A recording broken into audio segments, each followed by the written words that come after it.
Good evening, friends. Before we get started, full disclosure, I'm a little under the weather. I barely slept last night, so I'm very tired.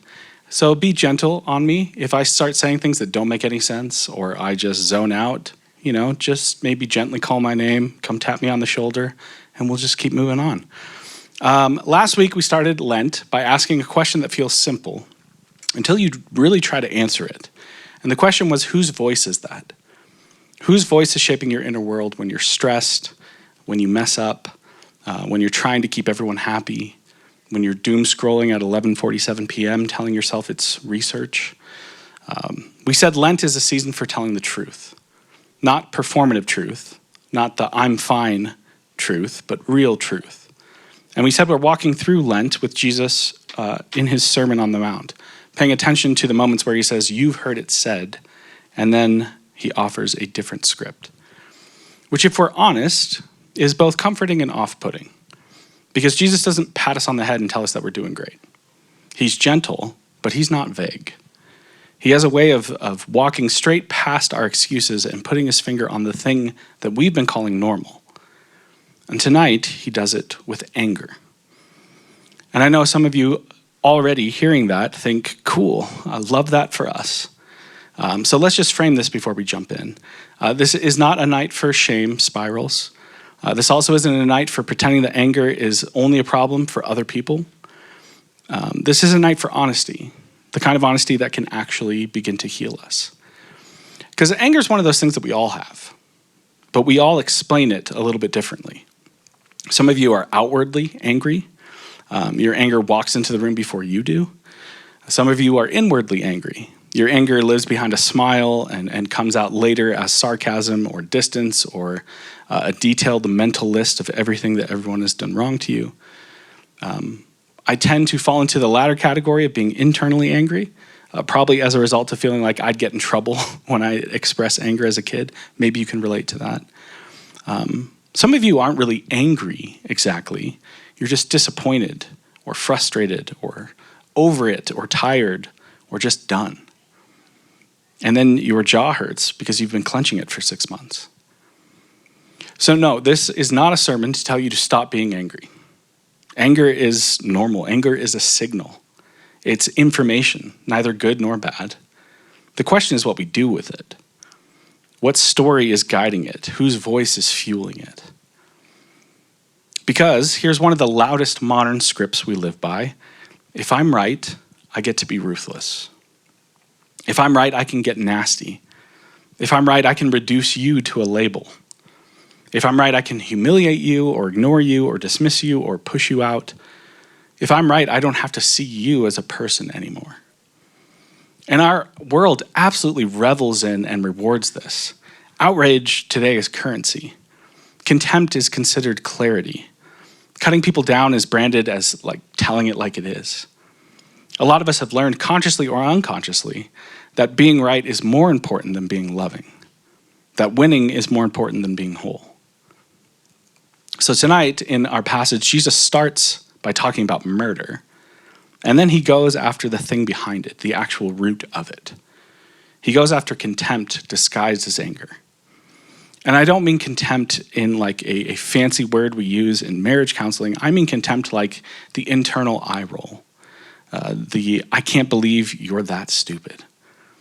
The you're dead to me, or I'm going to smile, but I'm going to punish you with distance. Or even, I'm going to replay what you said for 3 days and build my case against you. Or maybe even the hand signs that you might flash when someone cuts you off in traffic. Nobody here's ever done that though, right? The other day, I must have done something to just totally upset someone on the road because I saw them in my rearview mirror like speeding towards me. They blew right past me, veered in front of me, and just gave me a thumbs down out their window, which was so much more devastating than a one-finger salute. So Matt, whatever I did, I'm sorry. Anyway, contempt is anger that has decided that the other person is beneath you, and Jesus comes after that. Here's the text for tonight. This is Matthew 5, verses 21 through 24. He says, "You've heard that it was said to the people long ago, 'You shall not murder, and anyone who murders will be subject to judgment.' But I tell you that anyone who's angry with a brother or sister will be subject to judgment. Again, anyone who says to a brother or sister, Raka, is answerable to the court. And anyone who says, you fool, will be in danger of the fire of hell. Therefore, if you're offering your gift at the altar and there remember that your brother or sister has something against you, leave your gift there in front of the altar. First go and be reconciled to them. Then come and offer your gift. You've heard this before, maybe. If you have, try to hear it again with fresh ears. Jesus is in the middle of his Sermon on the Mount. He's speaking to a mixed crowd.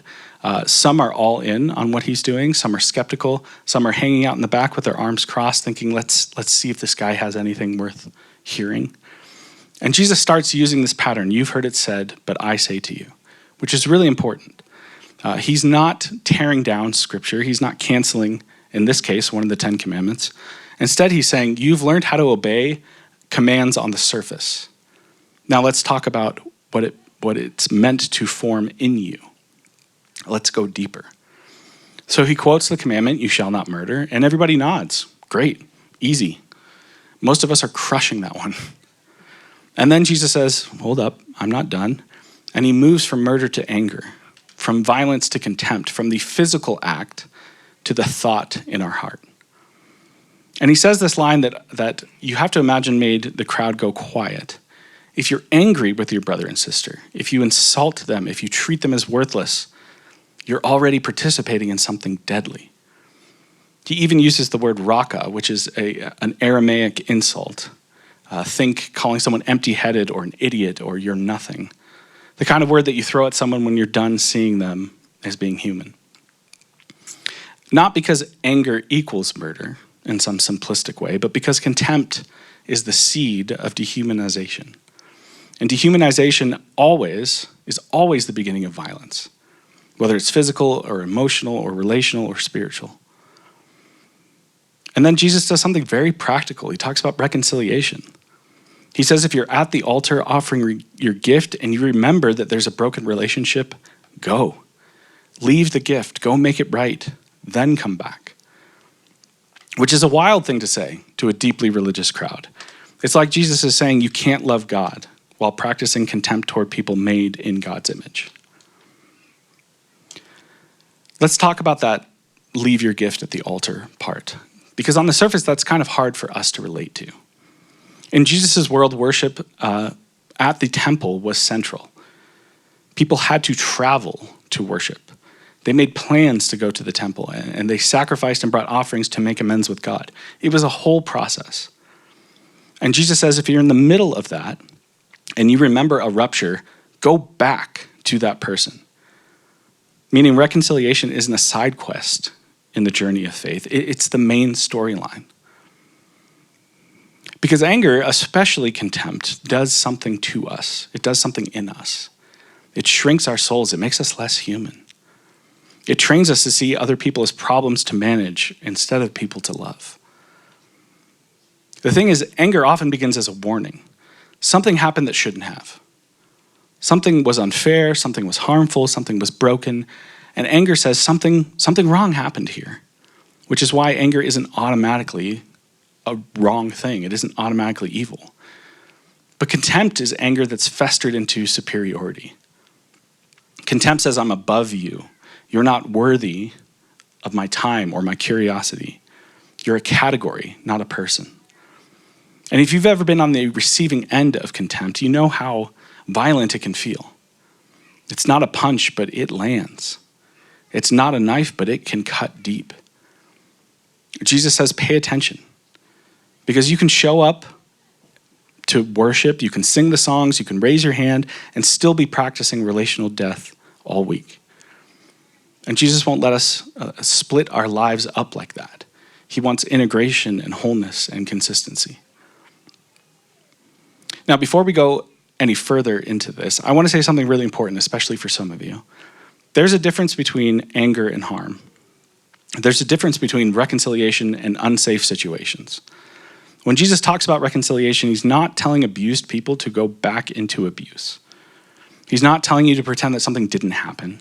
He's not telling you to skip boundaries. He's talking about the inner posture of contempt and the outward pattern of rupture and the spiritual seriousness of leaving things broken when we could move toward repair. Sometimes moving toward repair looks like a conversation. Sometimes it looks like a letter. Sometimes it looks like naming the truth with a counselor or pastor or trusted person. Sometimes it looks like choosing to release the fantasy that you'll get an apology that fixes everything. Sometimes it looks like simply saying, I can't be close to you, but I'm not going to feed the contempt in my heart. And that last one's really hard because contempt can feel like protection. If I keep you as in the villain category, I don't have to risk being hurt again.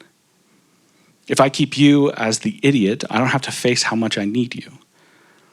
If I keep you as the enemy, I don't have to confront how complicated this whole thing actually is. Contempt is simple, but love and forgiveness are complex. And Jesus is inviting us into loving forgiveness. Let's go back to the modern script. If I'm right, I get to be ruthless. Where do we learn that? I think in many different places. We learn it in families where being wrong was unsafe. We learn it in churches where people use certainty as a weapon. We learn it in workplaces where vulnerability gets punished. We learn it online where dunking on someone gets you likes and dopamine. We learn it in our politics when the goal is to destroy the other side, not understand them. We learn it in our own pain when we decide the only way to not be hurt again is to not need anyone. But the problem is, quite often, being right feels holy, especially when the thing you're right about is actually true. And this is where Jesus is so annoyingly brilliant. He doesn't confront the angry person who's obviously out of control. He confronts the righteous angry person, the good angry person, the one whose anger feels morally valid because they're at the altar, doing the things they're supposed to be doing. The people who probably wouldn't call it anger at all because anger sounds messy. So they rename it discernment or standards or being passionate about what is right. And Jesus says, okay, but what's that doing inside you? Because you can be right and still be deformed. You can be right and still be cruel. You can be right and still be imprisoned by contempt. Jesus isn't asking, are you right? He's asking, are you becoming like me? And that's a very different question. In this passage, Jesus uses a bunch of courtroom language, judgment, court, etc. Then he uses that intense language about the fire of hell. Let's talk about that. I think we have to be careful here because on the surface, it sounds like Jesus is threatening people into being nice. But in the first century, Jesus is using images people would immediately recognize. He's saying contempt is a deathly serious thing because contempt is a path that moves you. It doesn't allow you to stay where it starts. It grows. It hardens. It makes us less capable of love. And over time, it can be a kind of hell that consumes you. Dehumanizing others always dehumanizes you too. There's a kind of inner fire that comes from living in constant outrage. You know this. You don't need me to tell you this. Some of you have been living in that fire for years. You're tired. You're always bracing for impact. You're always ready for the next argument. Your body can't relax. Your mind can't stop rehearsing the arguments. And maybe you call it being informed or being passionate or having standards. Sometimes it's just being stuck. Jesus is warning us about that because he loves us. He's saying that road ends somewhere. Don't keep walking it. And then Jesus says, go and be reconciled. What does that look like in real life? Let me give you a few honest possibilities, and then let's bring it down to where most of us actually live. Our jobs, our roles, our regular Tuesday to Tuesday lives. The first thing is it starts with naming what's true. Not minimizing, not spiritualizing, not pretending. Naming what happened. Naming what you felt, what you needed, what you didn't get. A lot of people can't reconcile because they're trying to reconcile without truth. And that's just denial that can't actually bring about any kind of restoration. The second is it includes taking responsibility for your part. This is where a lot of us want to all of a sudden remember the appointment that we have to rush off to. But Jesus is forming people who can say, I was wrong.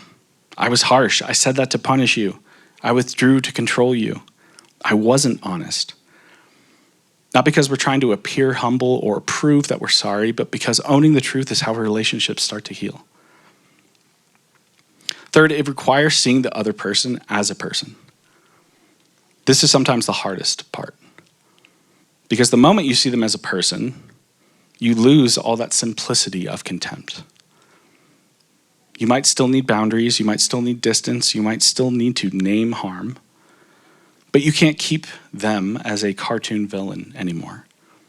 Seeing them as a person doesn't mean they're safe all of a sudden, but it means they're human. And then lastly, sometimes reconciliation is just painfully slow. Jesus isn't trying to suggest this is a quick fix, but he's asking us to move toward peace. Sometimes the first step is just a text that says, hey, can we talk? I don't want this to stay broken. Sometimes the first step is you praying for the willingness to take the first step towards someone. Sometimes the first step is simply telling God the truth. I don't want to reconcile. I want to win. God can work with honesty. None of this is meant to say theoretical, so let's get specific. Most of our anger and contempt doesn't show up in dramatic moments. It shows up in our normal roles with normal people. It shows up in the places where you spend most of your life, your job, your home, your responsibilities. If you're a manager or a team lead or a supervisor, you feel it when people don't follow through, when you keep cleaning up messes you didn't make, when you're tired of being the responsible one. If you're a parent, you also feel it cleaning up messes that you didn't make.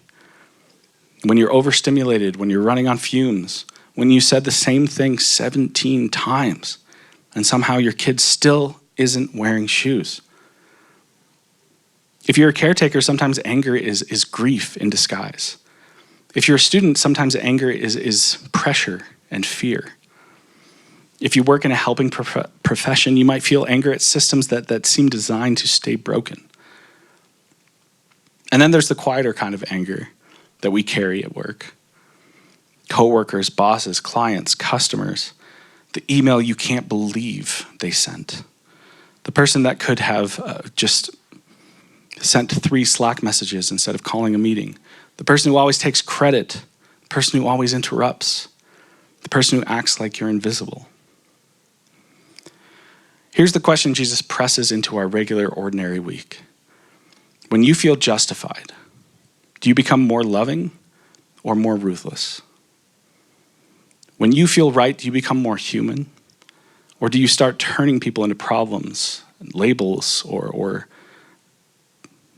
dehumanize them into those kind of people? Sometimes reconciliation looks like a direct conversation. Sometimes it looks like a boundary. Sometimes it looks like refusing to gossip. Sometimes it looks like choosing curiosity over contempt. Sometimes it looks like not writing that spicy email.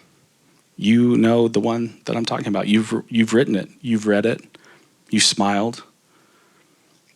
You hovered over the send button, and then a better part of you thought, no, I'm not going to do that. And then the other part of you sighed and said, but it's so good. Spiritual growth often looks like deleting drafts. So here's a few questions for you to take this week. You can journal them, you can sit with them, you can talk about them with someone you trust. The first is, where does anger show up most in your life right now? Work, home, online, in your own head. What do you think that anger is trying to protect you from?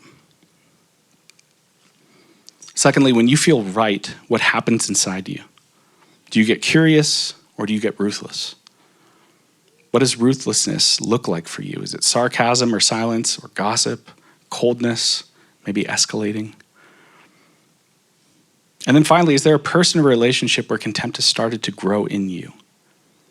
And what's one small step toward peace that you could take this week? Maybe it's a conversation or an apology or a boundary you need to set up. A prayer, a moment where you choose dignity over domination.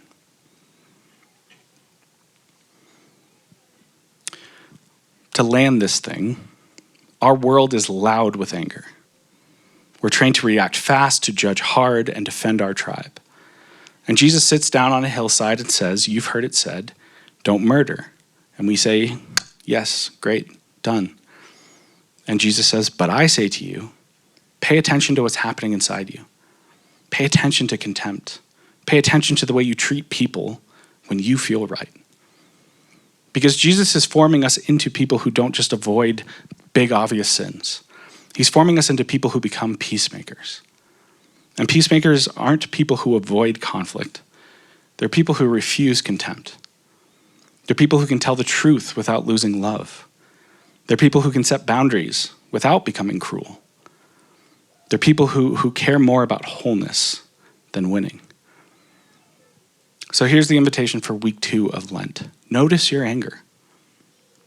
Don't deny it. Don't worship it. Listen to what it's saying, and then bring it into the presence of God. Ask him whose voice is shaping this. And then as you're able, take the next step toward peace. Not because you're trying to earn anything, but because you're trying to become free. You're trying to become whole. You're trying to live inside a different story. A story where being right doesn't give you permission to be ruthless. A story where love gets the final word. May we be people who refuse contempt, even when we feel justified. May we be quick to repair, slow to punish, and brave enough to tell the truth with love. May we become peacemakers at home and at work and online and everywhere we go. And may the way of Jesus make us whole. Would you pray with me?